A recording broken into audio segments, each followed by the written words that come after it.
Queridos, boa noite. Boa noite, gente. Recebam a paz do Senhor Jesus. Um prazer muito grande estar aqui. Ano passado eu passei aqui na Flórida uma semana, não deu tempo de passar aqui. E eu disse para o pastor Erasmo e pastor Agi que todas as vezes que eu estivesse aqui, se eu não passasse aqui, ou eu estava em pecado, ou eles estavam em pecado. Life tem sido uma bênção nessa nação. É um prazer muito grande estar aqui com vocês. Gente, eu tenho uma palavra de Deus para vocês. Está no livro do Gênesis. Abre aí, por favor. Amém. Prometo que até 11 horas você vai embora. Prometo. Aí. Gênesis, capítulo de número 40. Enquanto você abre a Bíblia, também abra bem o seu coração para ouvir o que Deus quer falar com a gente, tá? Gênesis, capítulo de número 40, a partir do versículo 1. Eu não gosto de ler muitos versículos quando prego, eu gosto de ler só um e entre isso extrair uma lição, mas eu preciso ler pelo menos uns 6 versículos com vocês. Vamos ler? Gênesis 40, verso 1, escrito está: depois dessas coisas, o copeiro... Você vai repetir 3 palavras comigo. A primeira é copeiro, diga copeiro. Ok. Depois dessas coisas, o copeiro do rei do Egito. E o padeiro, diga padeiro. Ok. Depois dessas coisas, o copeiro do rei do Egito e o seu padeiro pecaram. Algumas versões está ofenderam, outras está causaram ira contra o seu senhor, o rei do Egito. Versículo 2. Pelo que se indignou Faraó contra os seus 2 oficiais, contra o copeiro mor e contra o padeiro mor. Versículo 7. Perguntou, pois, a estes oficiais de Faraó, que estavam com ele no cárcere da casa do seu senhor, dizendo: por que os vossos semblantes estão tristes hoje?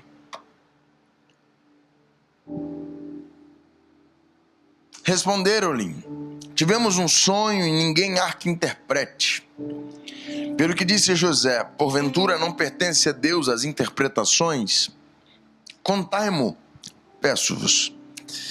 Então contou o copeiro mor o seu sonho a José, dizendo: eis que em meu sonho apareceu uma videira ou uma vide diante de mim, e na vide 3 sarmentos, e tendo a vide brotado, saíam as suas flores, e os seus cachos produziam uvas maduras. O copo de Faraó estava na minha mão, e tomando as uvas, eu as exprimia no copo de Faraó e entregava o copo na sua mão.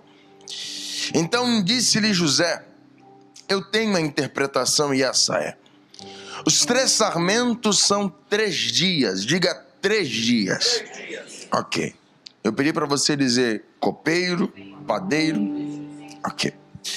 Dentro de 3 dias, Faraó levantará a tua cabeça e te restaurará o teu cargo, e darás o copo de Faraó à sua mão, conforme o seu costume antigo, quando era copeiro. Algumas versões, o versículo 13 está: restaurarás o seu estado original. Tá assim? Ok. Olhe para mim, por favor. Estou me recuperando de uma inflamação na garganta. Ia pregar segunda, terça e quarta. Cancelei a agenda que estava com a garganta inflamada. Mas Deus usou a pastora para me dar uma amoxicilina e eu estou melhor. Tá? Então redobre a sua atenção aqui, por favor. Esse texto aqui é conhecido por todos nós. Nós já vimos o filme, já assistimos a novela de Edir Macedo sobre o menino que sonha. O menino que não fez nada para ser preso, o menino que não fez nada para ser injustiçado. Mas a vida não é como queremos. Esse menino, ele está preso de uma maneira covarde, injusta. A esposa de Potifar acusa de um crime em que ele não cometeu, pastor Erasmo. Ele vai ser condenado, olhe para mim, Life, ele vai ser condenado a um crime que nem os próprios criminosos toleram. Eles pegam José, jogam José na prisão. Não diz quanto tempo José passou preso, mas depois você lê o capítulo 39, que você vai ler uma parada bem legal. E voltando José para a prisão. Isso aqui é legal. José tem a chave da prisão na mão. Ele passava o dia fora e à noite ele voltava para a prisão para dormir. Cá para nós, irmão. José tem a chave da prisão na mão e ele sabe que ele está preso inocentemente. Era só esperar todo mundo dormir. Se quiser, me siga no Instagram, que você não vai me ver mais. José, eu no lugar de José certamente fugiria. Ou só eu? Só eu. Eu preso inocentemente com a chave da prisão na mão, ninguém ia me achar. Só que José está me ensinando uma lição bem legal aqui, vale a pena aplicar. A primeira porta dessa mensagem, eu preciso abrir o seu coração. Existem lugares onde Deus nos coloca. Existem situações onde Deus nos planta. Existem momentos que supostamente acreditamos que é influência maligna, influência diabólica por detrás, mas eu preciso dizer para você que José está me ensinando aqui. Eu tenho a chave da prisão na mão, mas não sou eu que manda no tempo. Glória a Deus. Repetir. Eu tenho a chave da prisão na mão, mas o Deus do meu pai, o Deus do meu avô, o Deus do meu bisavô, o Deus de Abraão, o Deus de Isaac, o Deus de Jacó, nunca errou. E se a minha vida está na mão dele, porque no capítulo 38, capítulo 37, 39, diz que o Senhor era com José. E se o Senhor era com José, José está me ensinando uma coisa: se eu fugir agora, eu me torno um foragido. E se eu ficar, Deus tem uma surpresa para mim. Eu preciso olhar nos seus olhos e dizer para você: se Deus te colocou em uma situação, só saia de lá o dia que Deus decidir te tirar dela. Minha mãe tem uma frase que ela diz assim: o dia que você sair do deserto, fora do tempo, aonde você for, o deserto te acompanha. Entenda uma coisa: Deus, antes de resolver os problemas externos, Ele quer resolver os problemas dentro de você. E essa situação que Deus te colocou, Deus está te treinando para a próxima fase da sua vida. Alguém está entendendo que prego aqui? Se Deus te colocou nesse cenário e não te arrancou, acredite, há um tempo determinado para todas as coisas debaixo do céu. Agora não entendemos, mas Paulo em Romanos 8, 28, ele responde que alguém precisa ouvir. Todas as coisas, não são algumas coisas, são todas as coisas cooperam para o bem daqueles que amam a Deus. Eu tenho a chave, mas não sou eu quem mando. Eu tenho a chave, mas quem manda na minha vida é o Todo-Poderoso. Eu estou pregando para alguém que já pensou em juntar as malas e desaparecer desse país, desaparecer da igreja, desaparecer do ministério. E Deus me trouxe aqui para dizer: se eu te trouxe, se eu abri a porta, se eu levantei essa situação, eu já preparei o escape para você, José. Prometo não pedir para você fazer muito isso. Pegue a mão de quem está perto de você, por favor. Pegue a mão dele. Pega com carinho. De repente ele paga até a janta para você depois do culto. Pega na mão dele aí e diga: se Deus te colocou nessa situação, confie. Não, grita para ele ouvir, diga: confie. Haverá glorificação no nome de Jesus. Quem levanta a mão para dar um grito de glória ao Todo-Poderoso? Vale a pena confiar. Se José foge, foragido. Se permanece, vira governador. Você não tem noção que a sua permanência vai produzir no mundo espiritual. Repito, você não tem noção do que a sua permanência está produzindo diante de Deus. Agora você não entende, mas Deus está fora do seu campo de visão, trabalhando ao seu favor. Enquanto José volta para a prisão, Deus está dizendo: ih, agora vai dar certo. Eu vou colocar esse sonho para Faraó sonhar daqui a pouco. Ele voltou, ele não fugiu, ele ficou. Eu digo para alguém que os passos de um homem bom são completamente... Está escrito, o salmista diz: os passos de um homem bom são confirmados pelo Senhor. Não, mas não tem ninguém vendo. Deus está vendo. Eu preciso dizer para você que vale a pena confiar mesmo sem ver nada. José está preso. E agora na prisão que José está preso, ele recebe a companhia de mais 2 homens. Um é o copeiro, o outro é o padeiro. Lembra que eu pedi para você repetir comigo? Quem é o primeiro? Copeiro. Quem é o primeiro, Life? Copeiro. E o segundo? Padeiro. O padeiro. Está escrito aqui. O copeiro mor e o padeiro mor pecaram. Causaram ira a Faraó. Eles estavam presos porque causaram uma ira no seu senhor.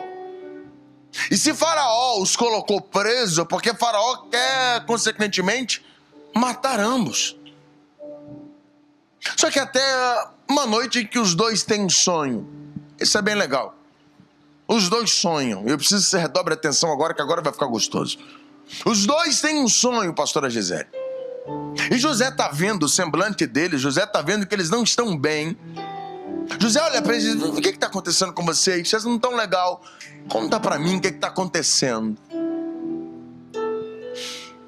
O copeiro, não vai dar para falar do sonho do padeiro hoje. A próxima vez que voltar eu conto o sonho do padeiro. O copeiro diz: cara, eu tive um sonho essa noite, eu estou meio encucado com o meu sonho. E José diz: conte-me. Ele: não, já contei para um monte de gente aqui, não há ninguém que interprete. A José diz assim: pode contar para mim. Porque porventura não é de Deus que vêm as interpretações. E o copeiro começa a contar o sonho. Eu sonhei que apareceu na minha frente uma vide. E dessa vide saiu 3 sarmentos, 3 galhos. Desses 3 galhos, 3 brotos. E desses 3 brotos, um cacho de uva em cada broto. E eu também sonhei que eu estava com uma taça na mão. E de repente eu estava com um cacho na mão. E eu espremia o cacho na taça. E agora, José, o sonho mudou. Agora eu já estou entregando a taça para Faraó. José diz: eu tenho a interpretação do seu sonho. Pastor, você está falando de rocha mesmo, que você está numa quinta-feira para falar de copeiro, para falar de padeiro, para falar de José. Eu não vim falar de copeiro hoje. Eu não vim falar do padeiro, muito menos. E nem de José eu vou falar. Eu vim falar da gente. Nós somos o copeiro. Nós somos o padeiro dessa história. Como assim? Está escrito, nós lemos: ambos pecaram, o padeiro pecou e o copeiro pecou. Ok? Ok. Consequentemente, ambos causaram ira a Faraó. O pecado causou ira a Faraó e Faraó decidiu prendê-los. Prendê-los para certamente matá-los. Eu não estou falando de copeiro, eu não estou falando de padeiro, eu estou falando do Gólgota nessa mensagem. Porque nessa prisão de José, José está revelando para a gente que Jesus sempre esteve na história, a gente nunca notou. Porque na prisão de José vai reproduzir lá na frente o que aconteceu na crucificação. Na crucificação tem 3 homens crucificados. Um é injustiçado, o outro é condenado, o outro é perdoado. Nessa prisão acontece a mesma coisa. José é um injustiçado. Alguém ali foi perdoado e alguém ali foi condenado. E aonde você quer chegar com isso? Agora. Nós somos o copeiro e o padeiro dessa história. Nós pecamos contra o rei. Causamos ira contra o rei. O rei nos condenou à morte, porque o salário do pecado é a... O salário do pecado é a... Ok. A alma pecar essa morrerá. Já estávamos amarrados, entregues à morte. Porque nós pecamos contra o rei, causamos ira contra o rei agora nos entregou à morte. Só que o sonho do copeiro revela muita coisa pra gente. O copeiro diz: eu sonhei que uma videira apareceu na minha frente. Por que ele não morreu, gente? Por que o copeiro foi perdoado? Ele foi perdoado pelo sonho que teve. Como assim, pastor? Eu sonhei que uma videira apareceu. E videira por videira tem um monte, mas essa videira aqui é diferente. Essa videira, alguém vai falar dela lá em capítulo 15 de João. Esse alguém vai bater no peito e vai dizer assim: eu sou a videira. Porque não morremos, pecamos, causamos ira ao rei, e o salário do pecado é a morte. Mas por que o copeiro não morreu? E por que nós não morremos? É porque apareceu uma videira. É porque apareceu uma videira na minha frente. Você não deu glória porque você não entendeu de quem eu estou falando aqui. Se até agora você não entendeu, agora você pega. O sonho continua. E qual é a continuação do sonho? 3 sarmentos, 3 galhos, 3 brotos. José diz: em 3 dias você será perdoado. Quantos dias Jesus ficou morto, gente? Me ajuda a pregar. Eu não estou falando do copeiro, eu não estou falando do padeiro, eu não estou falando de José. Eu estou falando que nós pecamos, nós causamos ira ao rei, nós merecíamos a morte, mas a videira verdadeira apareceu. E tá legal aqui, já tá esquentando. Não foi o copeiro que foi até a videira, foi a videira que apareceu ao copeiro. E Jesus lá na frente disse: não foi vocês que me escolheram, fui eu que escolhi a vocês. Cá pra nós, a videira não escolheu pelo dinheiro que você tem na sua conta, pela sua cidadania, se é americana, se é brasileira. Eu vim pregar para alguém que sabe que pecou, que causou ira no rei, mas diz: eu sou dependente dessa videira. Tem alguém que é dependente dessa videira aqui? Desculpa, mas temos motivos de sobra para não deixar esse culto do jeito que está. É que às vezes a gente está preocupado com tanta coisa e a gente esquece que a gente só não morreu porque a videira apareceu. A videira foi com a sua cara. Você estava com o nariz entupido de cocaína, amigo. Deus te achou no pagode, no baile funk, lá no forró. Deus foi com a tua cara. Quando o diabo te amarrou, quando o diabo decidiu: tá morta, vai morrer, ninguém vai pagar a dívida dela. Aí Paulo diz lá em Colossenses 2: a dívida que era contra nós, a videira decidiu pagar. Se você tem motivo para dar glória a Deus, é esse: somos perdoados pela videira. José está falando de Jesus aqui, gente. A videira apareceu, 3 sarmentos. Aí José diz: é 3 dias. Só que José continua ouvindo o sonho, entrando na interpretação. Só que agora a uva está na minha mão, eu estou espremendo a uva. José diz: agora eu sei porque você não vai morrer, copeiro. É por causa do produto que você está colocando dentro da taça.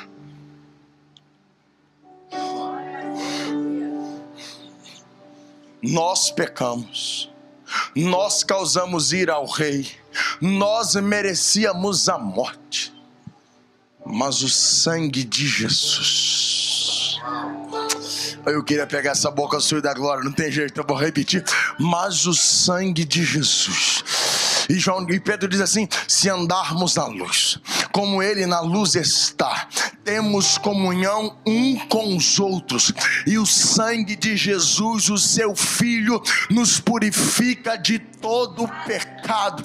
O diabo deve ter gritado no ouvido de alguém: abaixa a mão, não dá glória não, você pecou, você pisou na bola hoje o dia inteiro, você fez o que não era para fazer.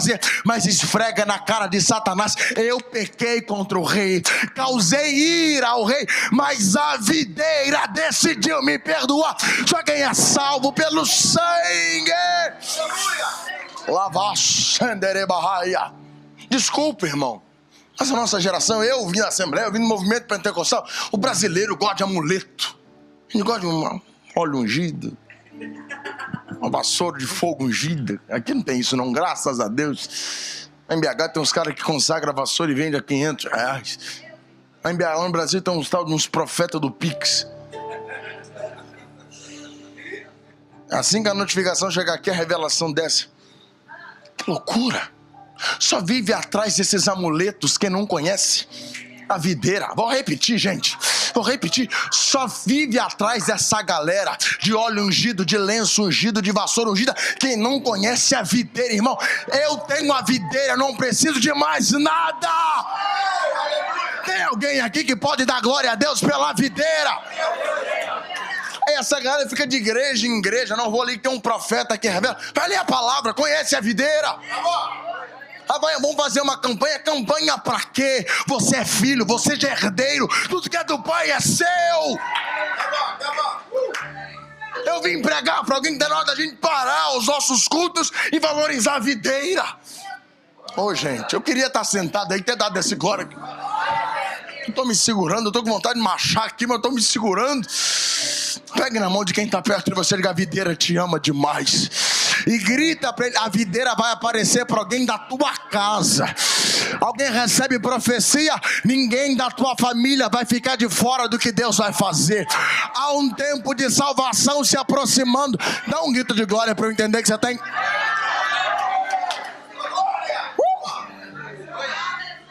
Eles precisam acender vela. Eles precisam bater tambor. Imagem de Jesus, segurar texto. Eu respeito todos eles. Mas eu preciso dizer para vocês: nós não precisamos de amuleto. Você quer um amuleto? Você quer um amuleto? Eu te dou um amuleto agora. Te dou agora. Nós vamos lá para Jerusalém. Tem um sepulcro vazio lá. Esse é o nosso amuleto. Nossa esperança está viva. Está dessa de Deus Pai. Veio essa noite, nessa quinta-feira, para dizer: eu morri por tua causa. Você causou ira ao rei. Você pecou contra o rei. Mas eu vim como videira. Em 3 dias morri por tua causa. Morri pelos teus filhos. Morri por toda a tua família. E eu tenho uma palavra para alguém aqui. O rei estava querendo condenar alguém. Só que Jesus, na boca de Paulo, diz: nenhuma condenação há para quem conhece a videira. Dá um glória a Deus aí. Eu não estou falando do copeiro. Não estou falando do padeiro. Estou falando da gente. Nós merecíamos a morte. Mas a videira apareceu.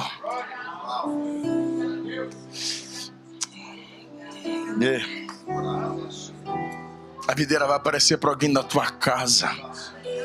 A tua família inteira vai sentar em torno dessa mesa. A videira vai apresentar para alguém. Enquanto você está aqui, a videira está aparecendo para alguém no Brasil. Não sei quem entende. Você entende palavra profética? Eu vim para ser profeta para alguém essa noite, dizer: a videira verdadeira está para... É você, bionda calabanchora bagai. A interpretação continua, pastor. Videira, 3 sarmentos. E aí? 3 dias. Agora me mexe meu coração. Por que José, meu amigo, não dó maior? Porque se eu tangedor, eu sou Eliseu. Vamos embora. A profecia só vem quando a música entra. Olha para mim. Por que José não diz assim: em 3 dias você vai voltar a ser copeiro? Não tá bom? José diz assim: em 3 dias será restaurado o seu estado original.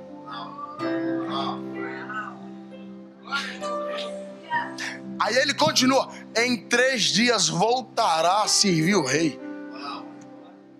Esse estado original que ele está dizendo pra gente é que depois dos 3 dias, o que Adão perdeu... Ai, gente... Não. Esse estado original, José está dizendo: o que Adão perdeu, a videira vai devolver para lá. Você não está entendendo o que eu estou pregando, não? Jesus amava envolver a terra. Olhe para mim. Qual era a profissão de Adão no Éden? Você sabe? Sabe qual era a profissão de Adão no jardim do Éden? Jardineiro. Quando Adão peca, ele não perde Deus, ele perde... Olhe para mim. Quando Adão peca, ele não perde Deus, ele perde o jardim. É por isso que Paulo, em Romanos capítulo 4, diz que Jesus é o segundo Adão. Pastor, mas tem que ter uma coisa a ver com a outra. O primeiro lugar que Jesus sangra não é na cruz, é no jardim do Getsemane, dizendo que Adão perdeu, eu estou devolvendo para vocês. Não te convenci? Agora, se você não der glória a Deus, agora o negócio está ruim pro nosso lado. Quando Jesus ressuscita, Maria confunde Jesus com quem? Quando ela chega no sepulcro, ela diz jardineiro.